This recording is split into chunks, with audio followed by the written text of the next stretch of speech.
umaga mula sa Pag-asa Weather Forecasting Center. Ito na ang ating update sa magiging tayo ng panahon sa susunod na 24 oras. Patuloy ang pag-iral ng southwest monsoon o yung hanging habagat sa malaking bahagi ng Luzon at itong kalurang bahagi ng Visayas at sa Mindanao ngayong araw.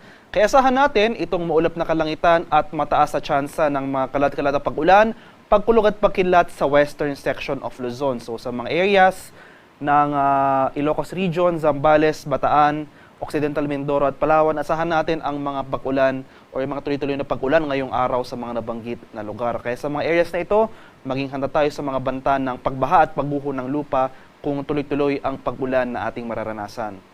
Mas maaliwalas sa panahon naman ang ating inaasahan sa Metro Manila at sa nalalabing bahagi ng ating bansa. Gayunpaman, posible pa rin yung early morning thunderstorms dito sa western section ng malaking bahagi ng Luzon, itong western section ng Visayas at sa Mindanao. So for the remainder of the day, magiging maaliwalas ng ating panahon, ngunit posible muling mga thunderstorms sa late afternoon to evening.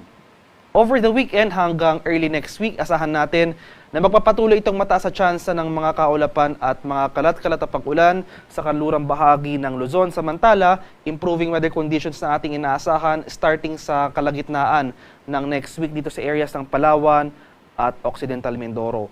Magpapatuloy itong maaliwalas na panahon, bahagyang maulap hanggang sa maulap na kalangitan na may mga isolated rain showers o yung mga thunderstorms sa malaking bahagi ng Visayas at sa Mindanao for the next 3 to 5 days. At sa kasalukuyan, wala pa rin tayong namamataan or minomonitor na low pressure area o sama ng panahon sa loob at labas ng ating Philippine Area of Responsibility na maaring makaapekto sa ating bansa sa mga susunod na araw. At para naman sa magiging lagay ng ating panahon ngayong araw dito sa Luzon, dahil sa pag-iral ng habagat, asahan pa rin natin ang mataas sa tsansa ng pag-ulan ngayong araw sa bahagi ng Ilocos Region, itong areas ng Zambales, Bataan, at Occidental Mindoro. Kaya maghanda pa rin tayo sa mga posibleng pagbaha sa mga lugar na ito. Mas maaliwalas sa panahon naman dito sa Metro Manila at sa nalalabing bahagi ng Luzon. Gayunpaman, inulit ko po, posible pa rin yung mga early morning thunderstorms. So magiging mas panandalian lamang yung mga pag-ulan na ito at magiging mas maaliwalas na ang ating panahon simula umaga hanggang sa tanghali. So mainit at malinsang ang panahon na ang ating inaasahan for the remainder of the day. Pero pagsapit naman ng late afternoon to evening, nandyan muli yung mga tsansa ng mga panandaliang pag-ulan na dala ng thunderstorms. Kaya ugaliin pa rin magdala ng payong pananggalang yan sa ulan ngayong madaling araw at mamayang hapon. Maximum temperature forecast para sa Lawag ngayong araw, posibleng umabot ng 31 degrees Celsius. 23 degrees naman dito sa bahagi ng Baguio City at 34 degrees Celsius sa bahagi ng Tuguegarao. Maximum temperature forecast para sa Metro Manila ngayong araw, posibleng umabot ng 32 degrees Celsius. 31 degrees naman sa area ng Tagaytay at 32 degrees Celsius sa bahagi ng Legazpi. Sa areas naman ng Palawan, Visayas at sa Mindanao, dahil rin sa habagat, asahan na rin natin itong mga kalat-kalat na thunderstorm sa bahagi ng Palawan. So, Puerto Princesa at Calayan Islands, asahan natin malaking bahagi ng Palawan ngayong araw makakaranas ng mga pag-ulan na dala ng habagat. Samantala ito namang western section ng Visayas at sa Mindanao, posible pa rin dyan yung mga isolated na thunderstorms. So bahagyang maulap hanggang sa maulap na papawirin, inaasahan natin as early as tanghali pa lamang makakaranas na tayo ng mga kaulapan.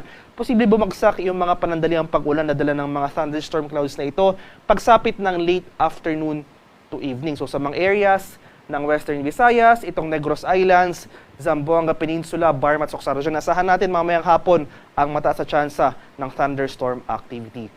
Mas maliwalas sa panahon naman ang ating mararanasan sa rest of Visayas at rest of Mindanao. Gayun pa man, maghanda pa rin tayo sa mga panandaliang pag-ulan o yung mga isolated rain showers. Maximum temperature forecast para sa Kalayaan Islands at Puerto Princesa ngayong araw, posibleng umabot ng 32 degrees Celsius. 32 degrees rin dito sa area ng Iloilo at Tacloban at 33 degrees Celsius sa bahagi ng Cebu.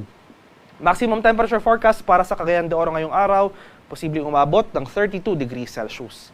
33 degrees naman dito sa area ng Davao at 33 degrees Celsius sa bahagi ng Zamboanga.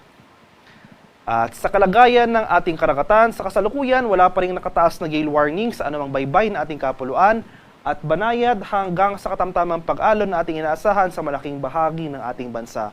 Gayunpaman, iba yung pag-iingat pa rin sa ating mga kababayan na maglalayag sapagkat kung meron tayong offshore thunderstorm activity, especially dito sa western section ng ating bansa dahil umiiral yung habagat, so most likely mataas yung chance ng ating thunderstorm sa western section. Maghanda pa rin tayo sa mga banta ng mga bahagyang paglakas ng ating mga hangin, kakibat nito ang bahagyang pagtaas rin ng ating mga alon. At ang haring araw dito sa Kamaynilaan ay sisikat mamayang 5:41 ng umaga at lulubog naman mamaya sa ganap na 6:21 ng hapon.